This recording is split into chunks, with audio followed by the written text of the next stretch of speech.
Hey gang, so in the previous videos, what we talked about was hormones, right?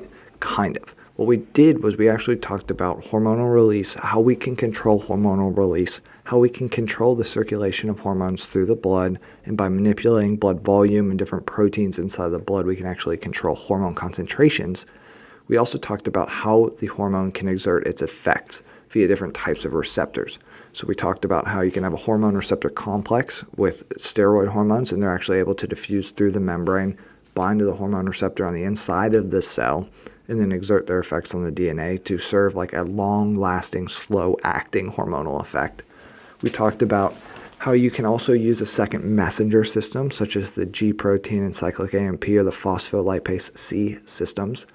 And then we also talked about how you can have a membrane transport alteration. So you can have something like insulin binding to insulin receptor substrate. That binding action will actually facilitate the translocation of glucose transporter 4 or GLUT4 to the cell membrane so that it allows for glucose disposal, or it allows for glucose to actually get brought in from the outside of the cell on into the inside of the cell. So what we're going to do with this lecture is we're going to talk about the endocrine glands and the hormones that they produce, and we're also going to take a little bit of a dive onto a couple of the different major hormones that play a role for exercise physiology. So one of the primary endocrine glands is going to be the pituitary gland. The pituitary gland is going to be divided into two different glands, essentially, right? It's going to be an anterior and a posterior pituitary gland. On the anterior side of things, this is going to be more of a true endocrine gland.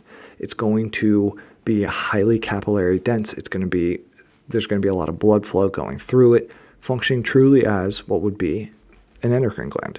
The posterior pituitary is less of a true endocrine gland and is more just like an extension of neural tissue. It's almost like an outcropping from the hypothalamus. The hormones from the posterior pituitary are basically going to receive neuronal input to then release signals out, whereas on the anterior side of things, there's a chemical messenger system that's occurring. So when it comes to the anterior pituitary, we're going to be releasing several different types of hormones. Adrenocorticotropic hormone, ACTH for short, and a lot easier to say than that word, right? It's going to largely be in control of the production and release of cortisol from the adrenal cortex. So that's ACTH is coming down right here.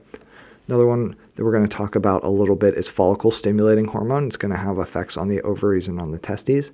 Also going to talk about luteinizing hormone, or at least the hormones associated with LH a good bit. And that's going to be targets on the ovaries and testes for estrogen and testosterone production. We're going to talk about TSH, or thyroid stimulating hormone. So thyroid stimulating is going to have an effect on the thyroid. I can bet you it has to do with thyroid hormone too.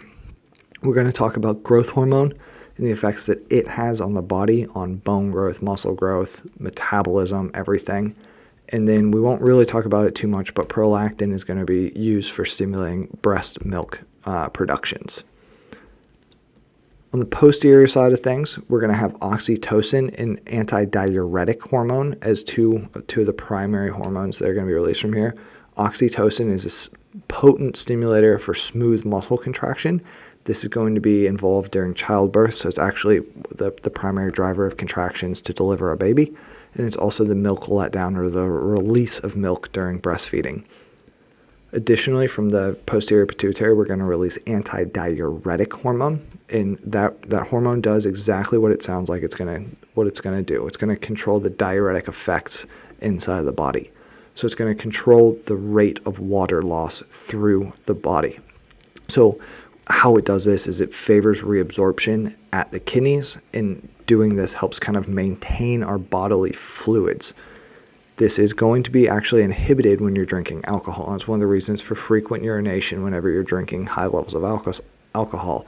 Not only is it that you're drinking high levels of, or high volumes of water and alcohol when you're drinking stuff like beer, but it also has a direct effect and inhibits antidiuretic hormone. And it's one of the reasons for hangovers. We're going to have the thyroid gland. The thyroid gland is going to be stimulated by thyroid stimulating hormone. Go figure, right? The name tells you what it's going to do. But it's going to be stimulated by thyroid stimulating hormone to release triiodothiamine and thyroxine, T3 and T4. T3 and T4 are largely going to be responsible for developing and maintaining our metabolic rate. So that's why you can often hear individuals that say, oh, I've got low thyroid hormone, and that's why I've been having a weight gain. Or you can have Hashimoto's, which is issues with thyroid hormones and causing weight gain, right? It has to do with thyroid gland and thyroid hormone. The thyroid also releases calcitonin. Now, calcitonin is responsible for maintaining the plasma concentration of calcium inside the body. And you guys know from the previous talks and previous lectures that calcium is extremely important inside the body for muscular contraction, nerve transduction, everything. So what calcitonin is going to do is it's actually going to block the release of calcium from the bone and instead cause an increase in urination, loss of calcium.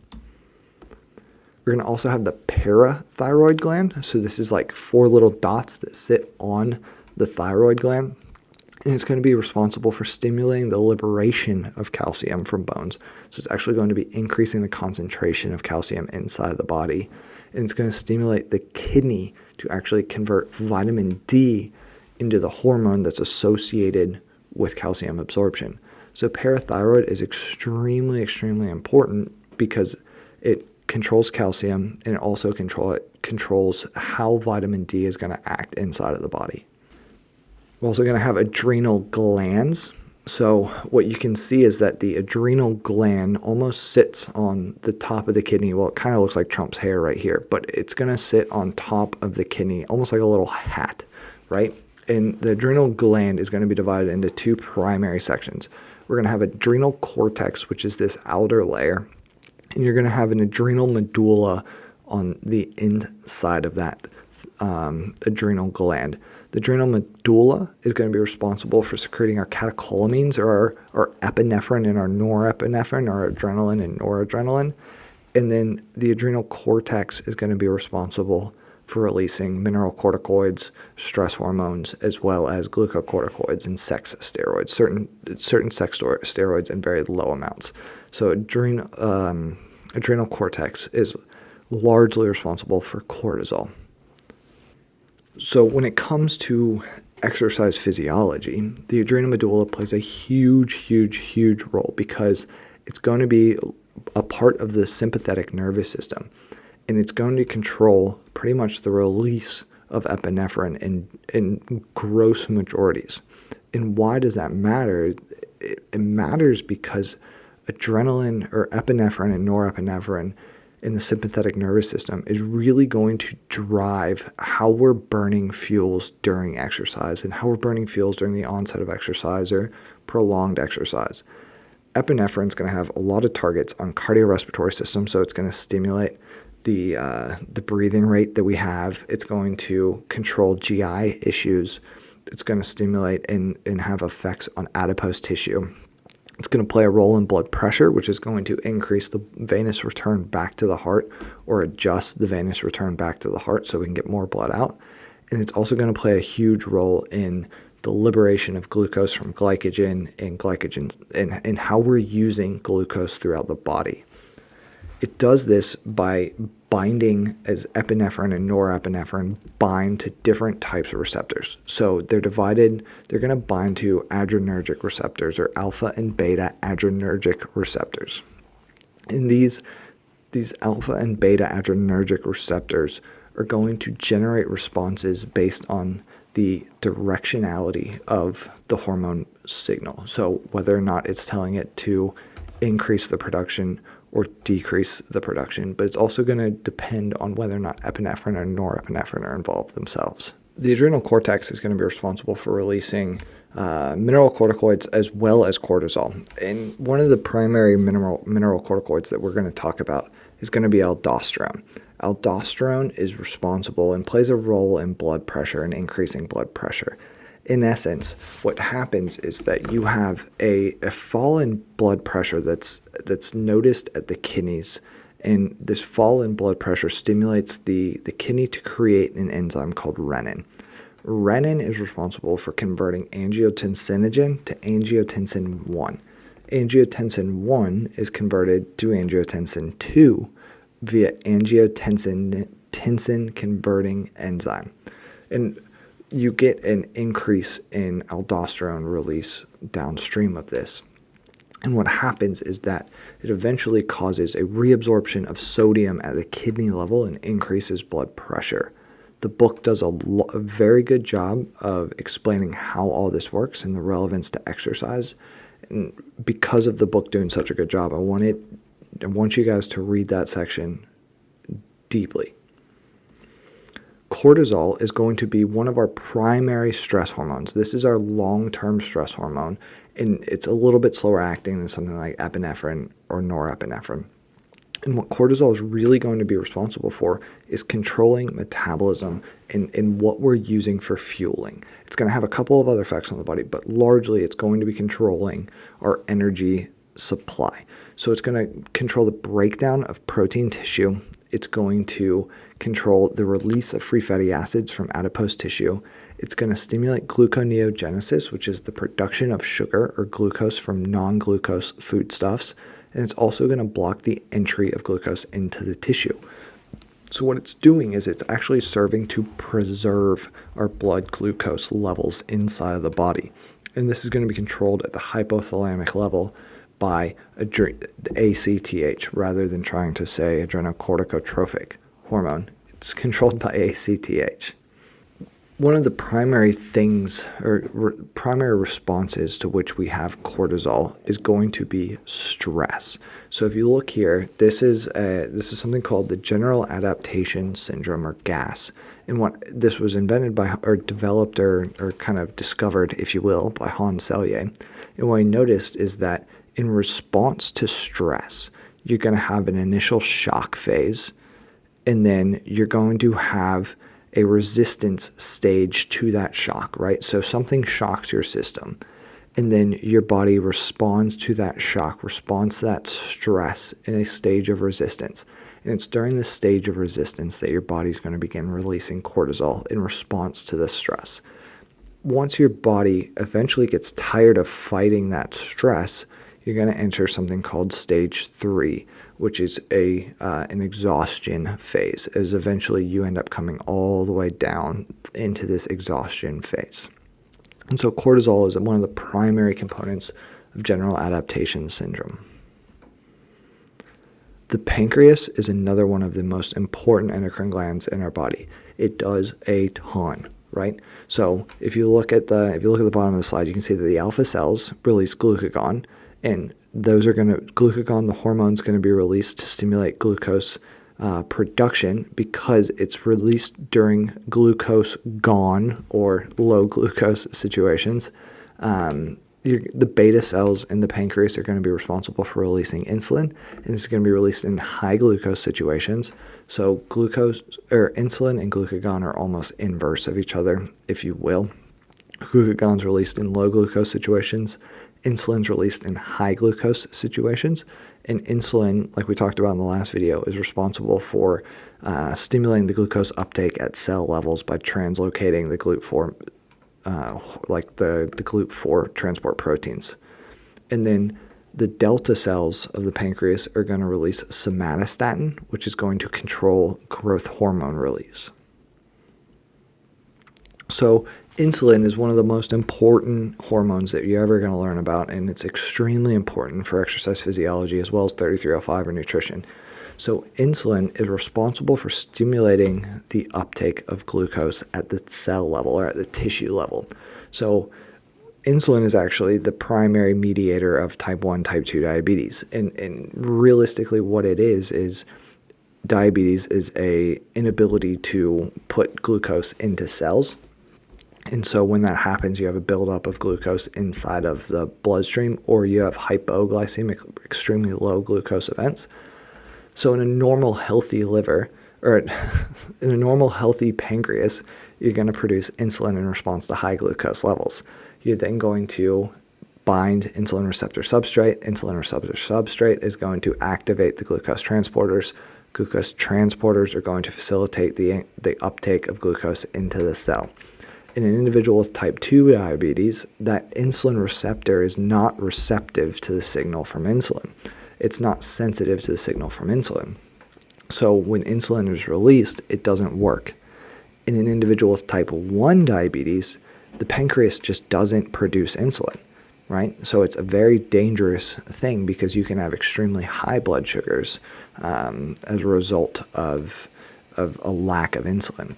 But even more important is in type 2 diabetes and in type 1 diabetes, you can have a hypoglycemic event that occurs where the individuals are not able to get any blood sugar into their cells because the insulin is essentially not working. Glucagon, remember glucagon and insulin are essentially like the antithesis of each other. Glucagon is released when it's a low glucose situation. And as you can see here, the pancreas is releasing glucagon, and then we're stimulating the production of blood sugar at the liver level through gluconeogenesis.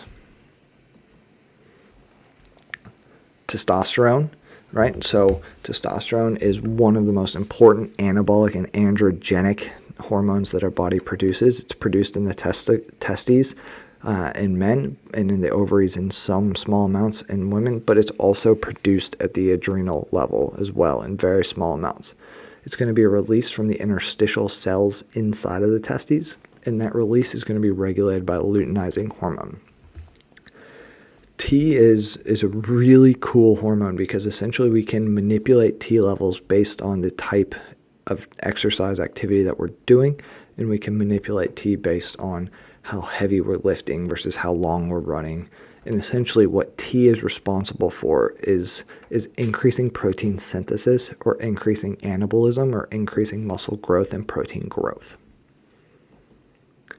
Growth hormone kind of does a little bit what it sounds like, right? You would think growth hormone, anabolic, growth hormone helps us grow, right? So essentially, growth hormone releasing hormone controls the release of growth hormone that occurs at the anterior pituitary level. So the growth hormone releasing hormone controls the secretion of growth hormone. And then the growth hormone is really going to be responsible for manipulating our sources of fuel in the body, right? So it's going to be responsible for uptake of amino acids and protein synthesis. It's going to be responsible for long bone growth, but then really what it's going to be responsible for is controlling our lipolytic rates as well as manipulating our blood sugar amounts, right? So it's as our blood sugar changes, as our blood sugar dips, we're actually going to increase our growth hormone signaling and increase our growth hormone release so that we can actually stimulate the breakdown of fats to provide energy during exercise. So that's why during like long-term exercise or endurance activities, you can actually have substantial growth hormone concentrations in the blood because it's such a potent lipolytic hormone. It's one of the main functions of it. Estrogen and progesterone, think males testosterone, women estrogen and progesterone. We'll get into these hormones more later in the chapters. But essentially, estrogen is a group of hormones, right? It's estradiol, estrone, and estriol. These are produced and released from the ovaries, and they're responsible for the secondary sex characteristics of women. Both estrogen and progesterone play a huge role in the menstrual cycle, right? As you can see here on the right-hand side, you can see that estrogen release and estrogen secretion is really going to be responsible for stimulating the ovulation phase during the menstrual cycle. And you can see the progesterone is responsible for the secretory phase during the menstrual cycle. Additionally, these hormones play a huge role during fetus development, and we'll talk about that in later chapters. This is really just to serve as an overview of the hormones for you guys. What we really, for exercise physiology, need to think about is how does the endocrine system control homeostasis and how does it control energy metabolism? Because if we go back to the very beginning of this class, we talked about how ATP is essentially required. It's requisite for all living things, and in order to maintain life, we have to make ATP. And essentially, without ATP, we would die. The endocrine system is uniquely poised to help us regulate and maintain our homeostasis within our body and maintain our energy metabolism and manipulate how we're burning fuels to actually maintain that homeostatic level. So if you look at this diagram on the right, you can see where insulin and glucagon are really playing somewhat of a role where we're regulating glucose metabolism and regulating whether or not we're using glucose, or we're making glucose, or we're using fat, or we're making fat. Essentially, what we're doing with the endocrine system is controlling fuel source. A lot of times what we're doing is controlling fueling throughout the body. So if we're going to be controlling fueling throughout the body, one of our primary fuels that we're going to use during exercise is going to be muscle glycogen, right? At the onset and during very high intensity exercise, we're going to be using glycogen. We've talked about it. You guys know this stuff. So if we're increasing intensity, we're increasing the rate of breakdown of glycogen.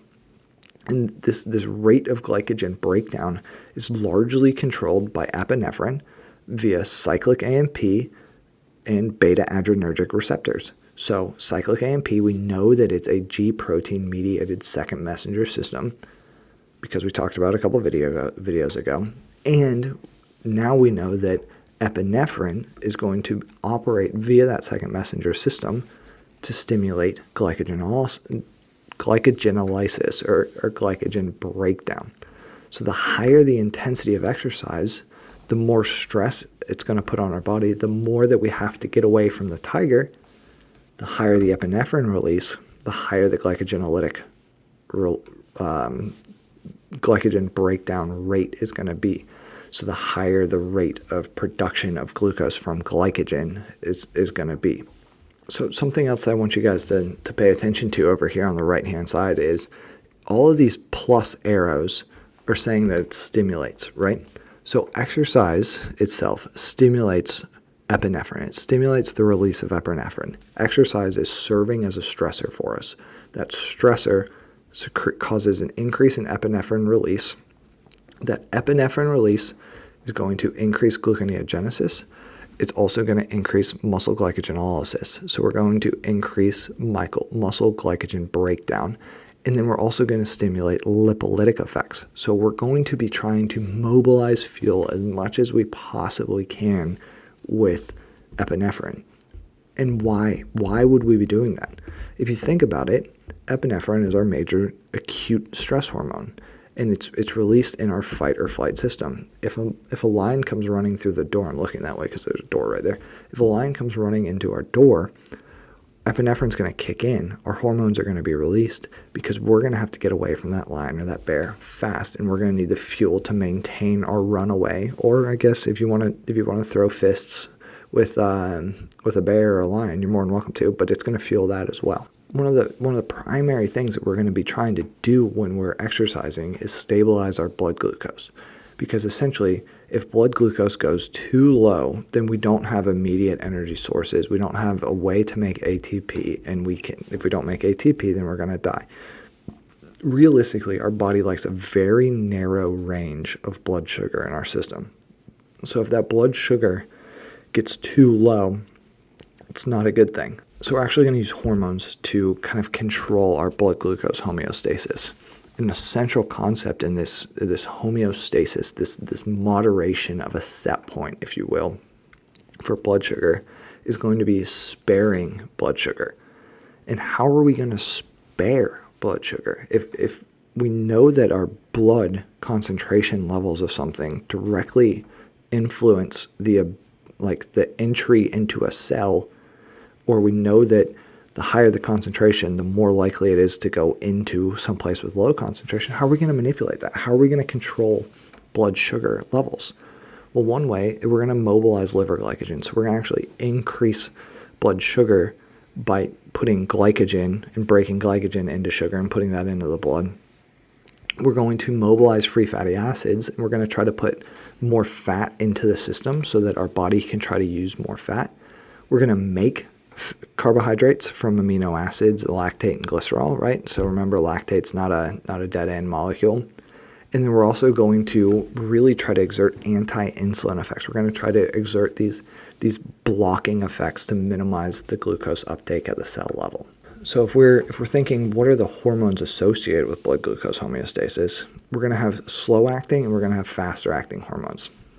So our slow acting hormones are going to be our thyroid hormone, our cortisol, and our glucose and our growth hormone. realistically, the thyroid hormone is going to be responsible for manipulating cell surface receptors for things like epinephrine. So it's going to manipulate our beta adrenergic receptors. It's going to also adjust the metabolic rate to fit the activity that we're undergoing or to affect our resting metabolic rate. Cortisol is going to be controlling our free fatty acid mobilization. It's going to be controlling our muscle tissue protein levels and rates of breakdown of that. And then our growth hormone is going to be decreasing our glucose uptake, dramatically increasing our free fatty acid mobilization, as well as dramatically increasing our gluconeogenic rates. So these are our slow-acting hormones for glucose homeostasis. Our fast-acting hormones are going to be our epinephrine and our norepinephrine. These are, because of the way that they work, they are essentially directly innervated, right? Like they are, when we need epinephrine or norepinephrine, it's getting released and it's good to go. Epinephrine and norepinephrine are going to be mobilizing glucose from the liver, right? So we're not trying to break anything down to produce glucose. We're just putting glucose out there. We're going to be putting fat into the system so that we're able to oxidize fat. And then we're also going to interfere with glucose uptake. So our beta adrenergic receptors and our epinephrine, norepinephrine effectors are going to be adjusting the ability of glucose to actually get into the cell. And then on the other side, we're also going to be controlling rate of injury via insulin and glucagon ratios. So with exercise, we know that we're going to want to use glucose as a fuel. So in order to combat that, our body will actually drop the insulin production levels. It'll actually drop the concentration of insulin in the body so that we're not trying to increase glucose uptake as we're increasing the use of glucose, because it would dramatically affect and dramatically drop our blood sugar levels. Right, so like I said at the very beginning, you guys need to be reading along as you're going through this chapter, because there's so much information when it comes to the hormones, when it comes to cell signaling, when it comes to hormonal signaling and cell homeostasis and glucose homeostasis. There's so much more information than I can possibly put out in a couple of YouTube videos or lecture videos for you guys. So you need to be sure that you're paying attention to the book and you're reading along with the book. It's a part of the class, right? In general, what we've gone over this week and what we've gone over in these videos is how do we control hormone concentrations in the blood? And that's with adjusting the roads or the venous system or the vasculature, right? What are some of the primary mechanisms for how hormones exert their effects with second messenger systems or with hormone receptor complexes or with cell transport membrane effectors like the insulin receptor substrate? We've talked about the primary endocrine glands, and we've talked about several of the primary hormones that are associated with each one of those primary endocrine glands. Something else, and then really the last thing that we talked about was how do these hormones that we talked about relate to glucose homeostasis? And what you need to start thinking as we go further and further into the semester is how are these hormones playing a role in the response to exercise that we're seeing? And start thinking, if these hormones are being released at this level in controlling glucose and controlling fat, how are they affecting ATP? How are they affecting our bioenergetic systems? How are they affecting everything from test 1, right? Like that's how you start putting together all of these systems. So next week we talk about the vascular physiology and blood transport systems, which will hopefully pull together some of these concepts that we covered first in this chapter about how we manipulate the vasculature in order to manipulate hormone concentrations.